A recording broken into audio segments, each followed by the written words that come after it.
Mapagpalang umaga po mga kapatid ko minamahal, mga healers. Ito na po ang isang pinaka magandang araw, magandang balita, magandang pagpapala. Ang batong ito po ay galing po sa Jerusalem. Ang may-ari po nito yung isang kaibigan kong bishop. Marami po siyang mga bato, Jerusalem, Brazil, kung saan-saan po sa mga banal na lugar.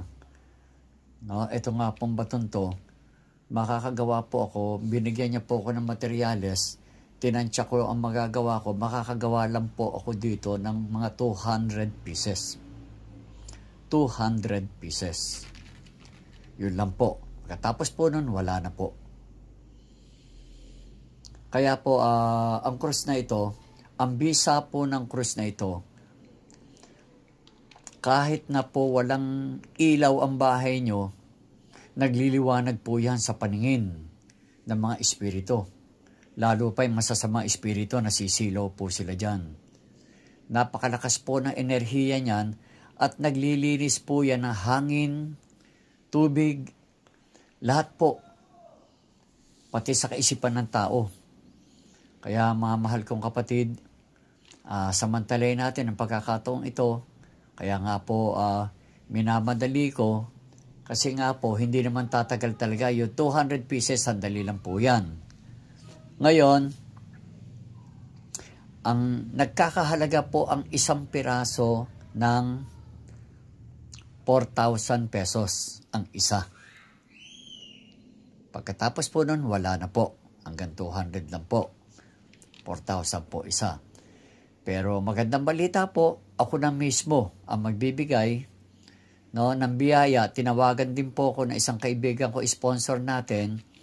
Baka pwede raw, i-share ko sa inyo ng 1,500. 1,500 po.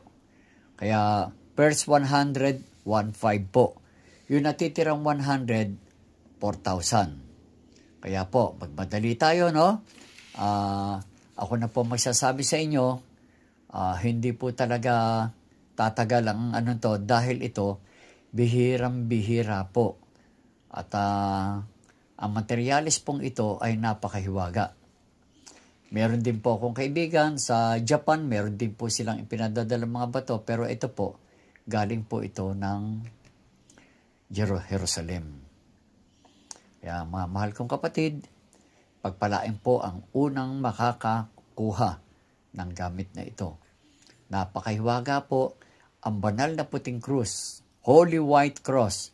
Ito po ay naglilinis ng hangin, tubig, puso, kaisipan ng tao. Takot na takot po ang mga demonyo rito.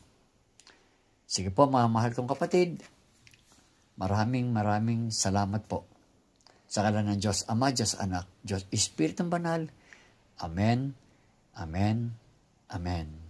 Siya nga pala po, ito po, unfinished pa to. Nililiha-liha ko pa eh. Ito po yung finish na. Ito po, isa finish na po yan. Pasensya na kayo sa kamay ko, marumi na. Ito po, kaya medyo makintab siya dahil nga po, inano natin to, inispray natin ng gloss na ano po. Kaya, naging maganda po. Pasensya na kayo sa kamay ko, talagang puro trabaho po ako ngayon, no? Kaya minamadali ko po at sabi nga po ng ng sponsor niyan, kasi po baka mag-around the world siya. Samantalay na natin. First 100, 1,500, another 100, nasa 4,000 na po ang isa.